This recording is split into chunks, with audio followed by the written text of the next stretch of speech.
We met, I don't remember the year because he was a barber. Well, he is a barber, and he used to cut my brother's hair. So we kind of re-met in 2006. He was working at a new shop, and I went in to get my hair done, and he didn't remember me. So I reminded him of who I was, and then that was that. And then a couple months later, one of my friends, you know, I ran into him, and he was like, man, this dude Roni's at the barbershop. He's talking about you all the time. She caught my eye. And then I told some of the homies to hook me up with her. And that's how we met. And he told me if you give him your number, he'll give me a free haircut. So that's kind of how that started. Yeah. Yeah, he went and hooked me up with her. He still get haircuts from me for free right now for that. I didn't give him a number right away, but I ran into him, I would say, within 6 months. And he asked me for the number, and I gave it to him. And it was cool. You know, I was a lady man, so it was cool. It was just like a cool conversation. And then we got around to talking about going out. I gave him my number. He asked me on a date, and I didn't like him. At that time, I was really shy. I was an introvert, and he was the complete opposite.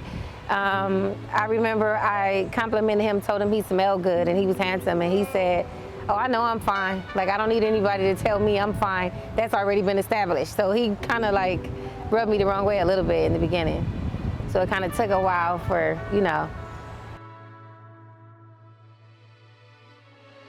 The first date, we went to the movies, and I remember he picked me up, and I wore this kind of like halter top shirt, and he still talks about that shirt. It had like little wings on it, and I had a brown skirt on, and you know, just whatever I could find. I didn't have a lot of money. And we went to the movies in West Covina. He played Mary J. Blige and Monica in his Monte Carlo. And then after the movies, we went back to the Watts Towers, and we sat and we talked for hours until it was time for me to go home. So funny thing, I don't go to the movies anymore. And that's because when we started dating, we were at the movies 3-4 times a week. I mean, we went to see whatever came out, you know, so I hate the movies now. But we always went to the movies, we always went to dinner, we spent a lot of time at the beach. We really got to know each other. Dating was fun. And we dated with not much money. It didn't take a lot of money for us to have a good time. Shy as hell. Shy. Wouldn't talk, keep covering her mouth, just blushing. Shy. She wouldn't really even talk when we first met. She just all day, every day, and smile. That ain't now though. 20 years in, no. What? No, that ain't now. He was consistent, and no matter how shy I was or how hard it was to break down the door, he didn't give up. He didn't pressure me into doing anything.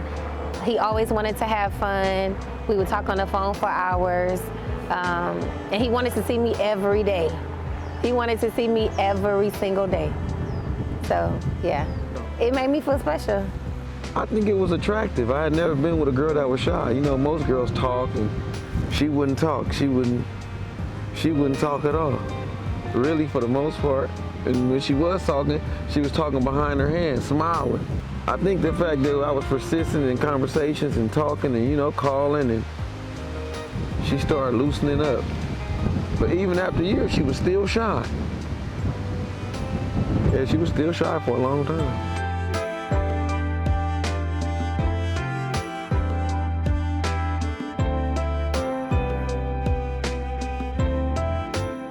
Intelligence. She's highly intelligent. She's real intelligent. Real smart. That's what got me. It wasn't the looks. The looks was what attracted me to her, but it was once we started really talking, it was the intelligence. She was smart. She wasn't talking like the regular girls, you know? I saw him one day after a party, and he picked me up, and I don't know what it was. It was just his smile, and it was the fact that he was still the same. no matter how hard it was for me to commit, he didn't give up. He didn't change. He didn't get an attitude. He didn't treat me differently. He was just always the same. And so one day it was just like, wow, you know? And I remember back then I had really bad acne. So I had like a, you know, an issue with how I thought I looked. And he made me feel like I was that girl all the time. When we'd go days without talking, that's when I knew. When we go days without talking, it would affect me. When I'm at the barber shop cutting hair, but I'm thinking about her the whole time. Because usually, if I'm at the barber shop, she coming to the barber shop, she bringing me breakfast, she bringing me plates. But when we ain't talking, it's different. You get what I'm saying? It's like, I wonder what she doing. That let me know right then and there. It probably was about 8 months when I felt like I love him. To myself, of course. I didn't tell him right away, but it took a while. And it was just because I had a hard time trusting people. And so it took about that time. I think she did at the movies. It was at the movies. If I'm not mistaken, it could be me. It could have been me though. But I remember she wanted to tell me she loved me, but she was being shy or something. Something to that nature, if I ain't mistaken. I could be wrong though. My memory bad.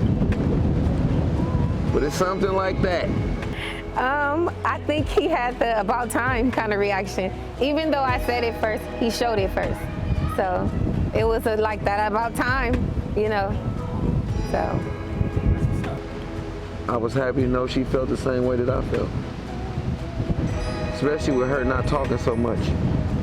You know, we did a lot of playing, laughing, and joking, but not too many serious conversations. And when we got into it, that's what made it like so bad. Like because we always laughing and joking and playing, but then once we have a falling out and we not talking, it's like we were real close friends. Like we was like real friendly to each other. You know, we was like friends.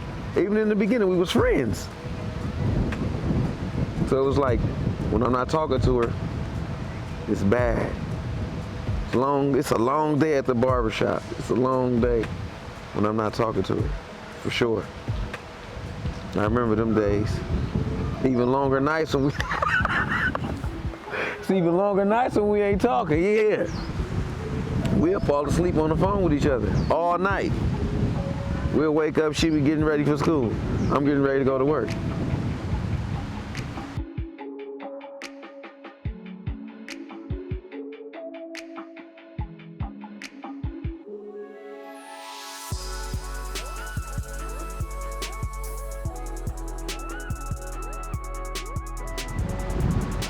Ooh, we had broke up.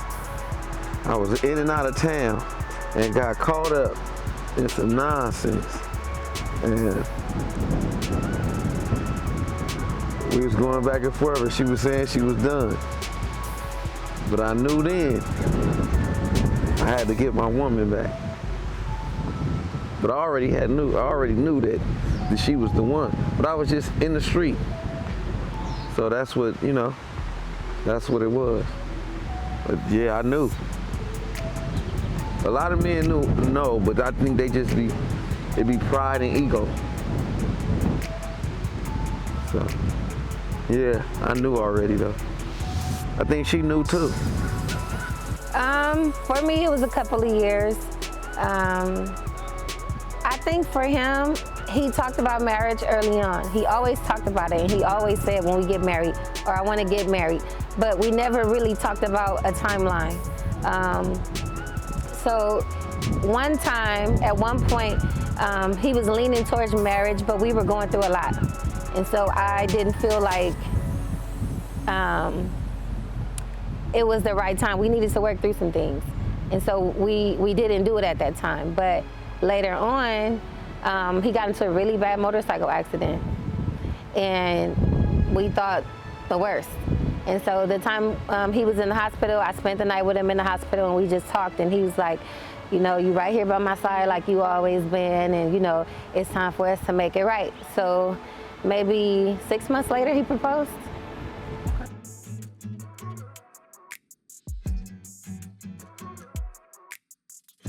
I'm in the doghouse. I'm telling you, I just had got caught up. I'm out of town. Come back in town.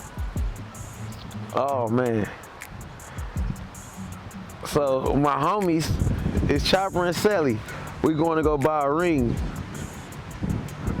The whole time we going to go buy the ring, one of my homies is talking about all the songs he gonna sing at the proposal.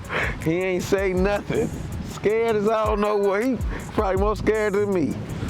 But so we go buy the ring and we go to her job.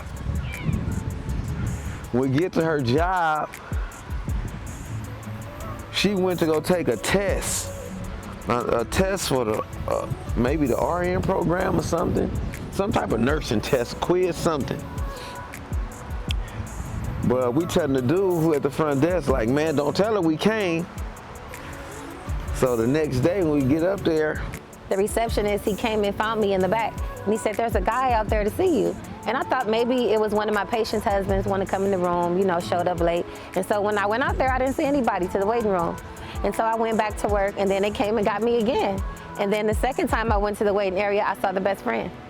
And then my husband was like hiding behind a wall, and he came out with this big bouquet of flowers, and he was crying, and he got down on one knee. And then when I looked back, all of the nurses came out. So they in the waiting room too, but she don't know that they done came out behind her. The entire department was there, like waiting, you know, that everybody was there. And I'm like, where did everybody come from? And so they were recording and taking photos. And so I got on my knee and I proposed. And she said, yeah.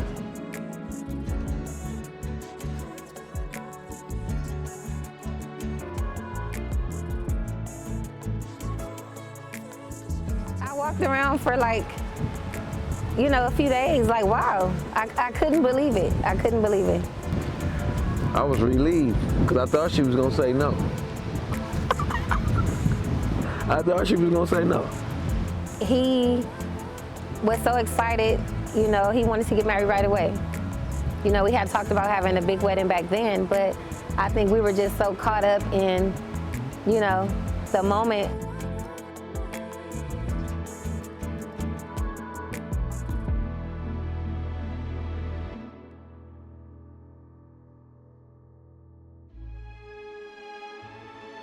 It was always a dream of mine for my dad to walk me down the aisle, but he wasn't around at that time. And so that was me like, okay, well, let's do it. There's no reason to wait, you know, and we did it. He's around now, so he'll walk me down the aisle. I remember we get married and we go to Vegas. We have a little honeymoon in Vegas, me, Chopper, and Sally, and her, Keisha, and Kiki. And she gets pregnant. Yeah, she gets pregnant.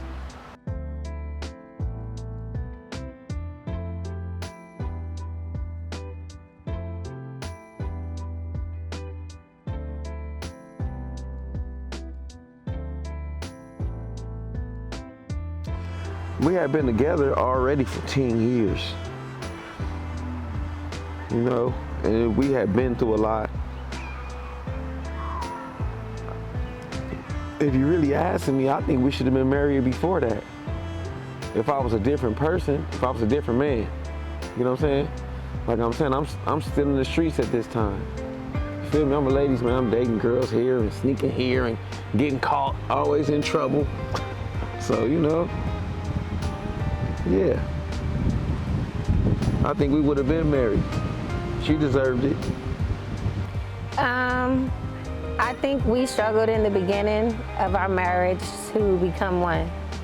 You know, living together is one thing, but to really become one mentally, financially, it took us a while. So we had highs and lows, and we had a really low low.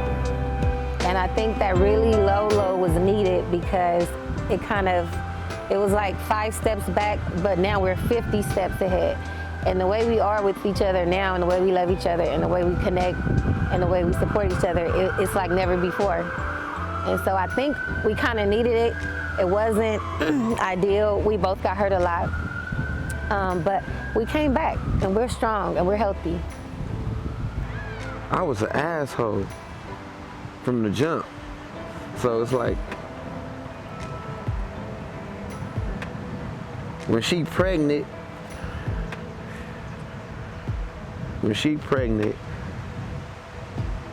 I'm being that much more of an asshole. Because she pregnant and I'm still want to be in the street, but I'm fighting to be married and be in the street at the same time, and it ain't gonna work. You know what I'm saying? It ain't working. And then when she had a baby, oh my God, it really ain't working. Because now, she gotta go to school. She gotta go to school and work. And I'm keeping the baby. So the baby at the barber shop with me every day. So I'm changing Pampers. I'm being a full-time dad. It was cool. It was good. Wasn't at first, but then it was good. It was hard at first. Changing Pampers, fixing bottles,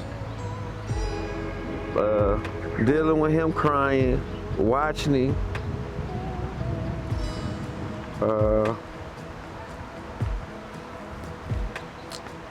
Especially from coming from the streets to that, it was big. It was a big change for me.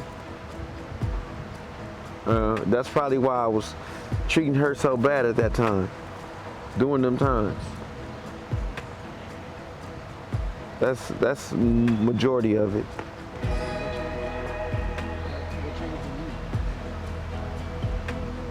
I stopped being a boy and became a man. That's what it was. I'm still a boy. Age don't tell maturity. You get what I'm saying?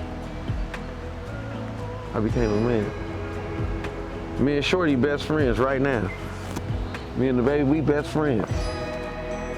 So it's like, yeah, it's maturity. I matured a little bit, a lot of it. It made me feel good. I look back and see where I come from and see how many steps it took me to get here. It's a lot of steps, a lot of changes. I've been through a lot of changes. Yeah, a whole lot of changes, for sure. But I'm a man now. I'm the man she need me to be. We won, most of the time.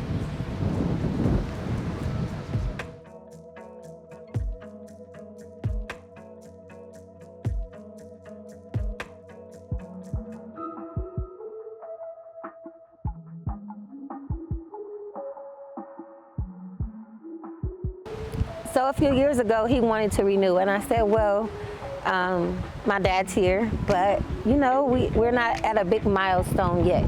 10 years was enough time for us to plan, to save a little bit, and it was just perfect time, and we're both ready, I would say.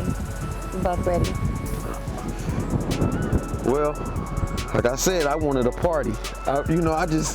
When she said 10 years when we got married, okay, 2 or 3 years might have passed, and she was like, well, we're gonna have a 10-year, we're gonna renew our vows at 10 years. When she's saying that, I'm thinking party, homies, we gonna kick it, we gonna chill, something big at a hall or something. This lady done planned the whole wedding. So a whole wedding. And she's in complete control of the situation. She picking out shoes for the grooms, then took over the chat for the grooms, picking out suits for the grooms. We don't have no say so. It's crazy. But I'm looking forward to it. I'm looking forward to it. It's her day, but it's gonna be my day too. Mm-hmm.